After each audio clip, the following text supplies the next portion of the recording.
So at the beginning of the year, I think there was a lot of worries about the global economy going forward, which also, to my mind, led to worries about India going forward. Because of course, today we are well integrated into the global economy, and our exports and imports are a big part of our growth.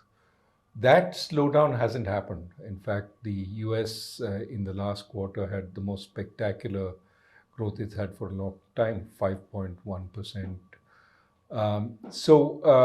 The Fed is, we thought with 5%, 5.5% increase in interest rates, it should have managed to slow the economy. I think we are seeing the beginnings of the signs now that the US economy is starting to slow.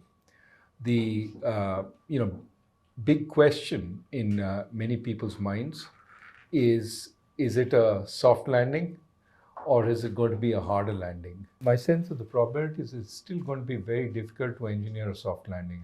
As I put it, it's like landing on top of an aircraft carrier in the middle of a storm. It requires extremely deft piloting, and unfortunately, the Fed doesn't have those deft instruments. So as it slows down the economy, almost always it goes too far.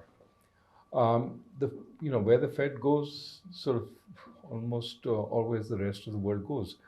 Part of the problem with the Chinese economy is it hasn't picked up since the pandemic, so that's been taken out as an engine. And of course, Europe has already slowed considerably. So I think next year is going to be a period of consolidation, of slowdown in the rest of the world. And India has benefited from that spectacular growth this year, and I think it has to bear some of the headwinds next year. But how much it will impact India, we have to wait and see.